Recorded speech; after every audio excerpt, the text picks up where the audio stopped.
Hapo zamani za kale, mwanga wa jua uliteremka kutoka angani, na kutoka kwenye mwanga huo ua la dhahabu likachipua, na mchawi mzee aliyekuwa amedhoofika aligundua ua hilo la ajabu. Alichohitaji kufanya ni kuimba kwake tu na angeweza kurudisha ujana wake. Hivyo mchawi alilificha ua hilo na kutegemea nguvu zake za kichawi kuishi kwa muda mrefu sana.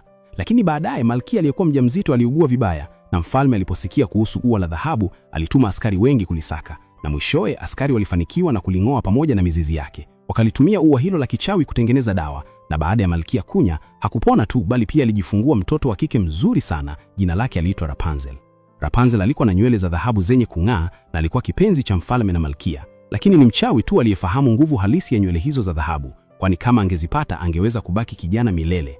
Akaikata sehemu ndogo ya nywele hizo za dhahabu, lakini mara moja zikageuka kuwa nyeusi na ngozi ya mchawi ikaanza kuzeeka haraka. Hivyo nywele hizo zilipoteza nguvu zake za kichawi punde tu zilipotoka kwa binti huyo. Akiwa na tamaa ya kuhifadhi ujana wake, mchawi alimteka Rapunzel na kumficha ndani ya mnara wa mawe ulioko katikati ya msitu, akamfanya aamini kuwa yeye ndiye mama yake. Kila siku alimchana nywele na kumuimbia, na sasa akiwa amerudisha nguvu zake za kichawi, mchawi aliamua kumfunga Rapunzel humo milele. Lakini hata akiwa mtoto, Rapunzel aligundua siri fulani. Kila mwaka siku ya kuzaliwa kwake, taa nyingi za kuruka angani zilionekana usiku, ambazo zilikuwa zikiachwa na mfalme na malkia, wakitumaini kwamba siku moja binti yao aliyepotea angeziona na kurudi nyumbani. Na hivyo miaka 18 ikapita. Kwa miaka hiyo yote 18, Rapunzel aliishi ndani ya mnara huo wa mawe bila kuwa na rafiki hata mmoja. Rafiki yake pekee alikuwa kinyonga, na nywele zake zilikuwa zimekuwa kwa urefu wa ajabu kiasi kwamba zilijaza chumba kizima zilipoachwa chini. Lakini Rapunzel hakujua chochote kuhusu utambulisho wake halisi, na kila mara mchawi alipomhitaji alikuwa anaita tu, na Rapunzel alikuwa anashusha nywele zake ili mchawi apande juu. Siku moja, hatimaye Rapunzel alipata ujasiri wa kumuuliza mchawi, "Kesho ni siku yangu ya kuzaliwa, nataka kutoka nje nione dunia." Lakini bila hata kufikiria, mchawi alikataa moja kwa moja, akisema dunia ya nje ni hatari sana, imejaa viumbe wanaokula watu na wahalifu wakatili, na viumbe wa kutisha zaidi ni wanaume, wana midomo yenye meno makali, na hakuna kinachowafurahisha zaidi ya kula mioyo ya wasichana wazuri wachanga. Hivyo asifikirie hata kidogo kutoka nje, abaki tu hapo na mama yake ambapo ni salama. Baada ya mchawi kuondoka, Rapunzel aliegemea dirishani akiota kutoka nje ya mnara. Ndipo mwanaume mmoja alikuja akikimbia kuelekea huko. Jina lake aliitwa Eugene na alikuwa mwizi. Hapo awali alishirikiana na wahalifu wawili hatari kuiba taji, na sasa walinzi wa kifalme walikuwa wakimfukuza kila mahali. Alitumia mazingira kuwakwepa askari, lakini farasi mweupe mwenye kasi alimfikia. Eugene aliwatupa askari chini kwa kutumia mizababu, kisha akaruka juu ya farasi akijaribu kutoroka, lakini ghafla farasi alisimama na kumtazama kwa hasira. Haijalishi Eugene alijaribu kumlazimisha aende, hakusogea. Kisha farasi akaona mkoba uliokuwa na taji na kujaribu kuuchukua. Katika mtutano huo, mkoba uliruka na kunaswa kwenye mti uliokuwa karibu. Wote wawili walikimbilia kuuchukua kwanza. Eugene alipoona farasi amefika kwanza, akapanda juu ya mgongo wake, jambo lilomkasirisha farasi sana hadi kutaka kumkanyaga chini. Wakati Eugene alipofanikiwa kuuchukua mkoba, tawi la mti lilivunjika na wote wawili wakaanguka kutoka kwenye jabla. Farasi aliporejewa na fahamu zake, alijaribu kumtafuta Eugene kama mbwa, lakini hakuwa mbwa na hakuweza kumpata hata kama alikuwa karibu sana naye.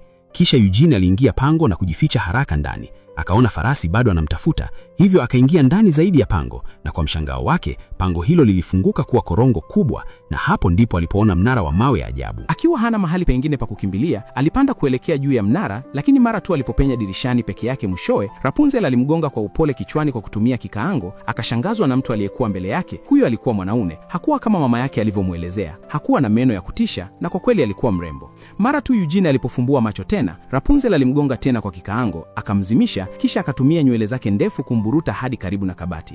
Rapunzel alijaribu kila njia kumfunga Eugene ndani ya kabati, hata akatumia kiti kuziba mlango. Baada ya kufanikisha hilo, ujasiri wa Rapunzel ukaongezeka. Hakuwahi kufikiria angeweza kuwa na uwezo kiasi hicho. Lakini alipokuwa akijisifu kwa sauti, aliona kitu kinang'aa kwenye begi la Eugene. Alipokitoa, akazidi kushangaa. Hiki ni kitu gani hasa? Bangili? Hapana, ni nene sana. Vipi akijaribu kukivaa kichwani? Alipokivaa, Rapunzel aligundua kinamfaa kabisa. Akashangaa sana. Wakati huo mchawi akarudi. Rapunzel alikusudia kumuuliza tena, lakini safari hii mchawi alikuwa na hasira kali. "Simama kwa ajili ya taa Rapunzel, sasa hutoki." Rapunzel aliogopa sana kwa hasira yake. Hakupinga, bali alitoa ombi lingine. Alitaka rangi iliyotengenezwa na magamba meupe ambayo mchawi alimpa hapo awali. Mchawi alifikiri kuinunua kungemchukua siku 3 kwenda na kurudi. Hakutaka kwenda, lakini alipoona huzuni ya Rapunzel na kufikiria kuwa ilikuwa siku yake ya kuzaliwa, mchawi alikubali kwa kusita. Baada ya kumdanganya mchawi na kumfanya aondoke, Rapunzel mwenye akili alimwachia Eugene. Mjuzi mdogo alipiga mkia wake mara mara mbili, lakini hakupata majibu. Hivyo Rapunzel alificha taji na kufanya makubaliano na Eugene,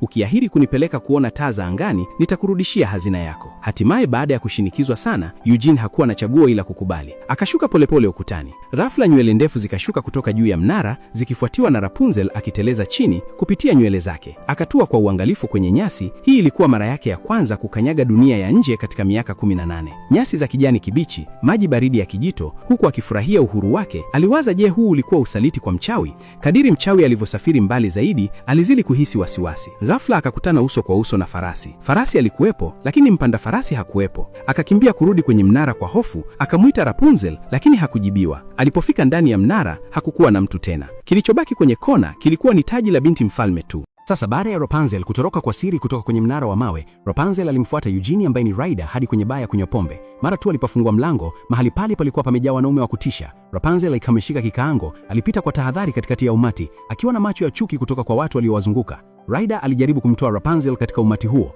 Ghafla mlango ukafungwa kwa nguvu na mwanaume mkubwa. Ikaonekana kuwa utambulisho wa Ryder kama mhalifu anayetafutwa ulikuwa umefichuliwa. Umati ukaamua kumkamata Ryder ili wamkabidhi kwa ajili ya pesa za pombe. Rapunzel akafunga nywele zake kwenye tawi la mti, akazivuta kwa nguvu, kisha akaziachia ghafla. Tawi likaruka na kumpiga kiongozi, na akadai wote wamwachie Ryder kwa sababu alikuwa ameahidi kumpeleka kuona taa zinazoruka angani. Hiyo ilikuwa ndoto yake ya maisha.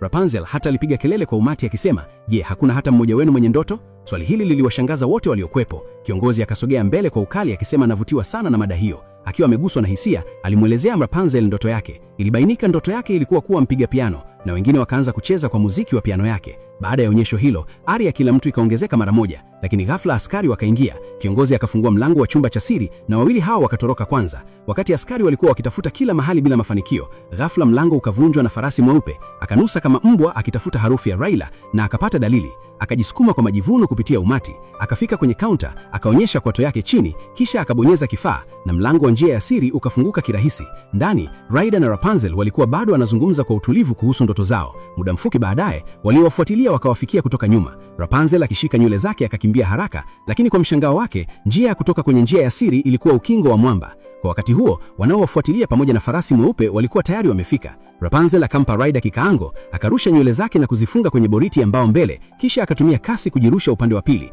lakini Ryder aliyebaki nyuma alilazimika kupambana na askari. Ryder akitumia kikaango alikuwa hatari sana, akiwaangusha askari mmoja baada ya mwingine. Akasema, "Mama jamani, lazima nipate kimoja cha hivi." Lakini aliyekuwa hatari zaidi alikuwa yule farasi mweupe. Alipigana na Ryder huku akiwa ameshika upanga kwa meno yake. Muda mfupi baadaye, alimnyang'anya kikaango kutoka kwa Ryder, na hapo ndipo Rapunzel alipofunga nywele zake kwenye mkono wa Ryder. Ungetakiwa kuona nyuso zenu, maana mnaonekana hamtaki kukata tamaa. Farasi akapiga teke nguzo ya mbao. Nguzo iliyodondoka ikawa kama daraja la muda. Farasi akatembea juu yake taratibu, bila chaguo lingine. Rapunzel aliruka kwenye shimo refu. Farasi akakaribia kungata nywele zake kwa umbali mdogo sana. Rapunzel akatumia nywele zake kujishusha hadi chini ya shimo. Ryder pia akateleza kwenye njia ya chini na kumfikia Rapunzel. Kisha bwawa likapasuka kwa sababu farasi alikuwa ameangusha nguzo. Maji ya kali yakamchukua kwanza farasi, kisha yakawafuata Ryder na Rapunzel. Maji yaliyokuwa yakikimbia kwa nguvu yakavunja nguzo nyingine ya jiwe, ikaanguka kuelekea kwao. Katika wakati wa mwisho wakaona pango, na walipoona jiwe kubwa linakaribia kuanguka, wakaingia ndani kwa haraka. Jiwe kubwa likafunga mlango wa pango, pia likabiziwa maji kuingia kwa nguvu kutoka nje. Baada ya kunusuru kwa tabu, waligundua pango halina njia ya kutoka. Wakati huo huo, maji yaliendelea kujaa ndani bila kusimama. Wawili hao walilazimika kupanda juu zaidi. Ryder akazama ndani ya maji, wakati Rapunzel akipiga ukuta uliokuwa mbele kwa nguvu. Wakatafuta kila sehemu ili kupata njia ya kutoka. Ryder pia anajaribu, ingawa na kidonda katika kiganja chake. Baada ya kujaribu mbinu nyingi bila mafanikio, walikata tamaa. Rapunzel maskini alitaka tu kutoka na kuona taa za angani, lakini tayari alikuwa amepitia hatari nyingi. Sasa akaanza kuhisi kuwa mama yake mchawi alikuwa sahihi. Dunia ya nje ilikuwa hatari kweli. Alipomkumbuka mama yake, ghafla Rapunzel akakumbuka kuwa nywele zake zinaweza kung'aa. Hivyo akaanza kuimba ule wimbo aliokuwa akiimbiwa. Wakati maji yalipokuwa karibu kuwazama, nywele za Rapunzel zikatoa mwanga wa dhahabu.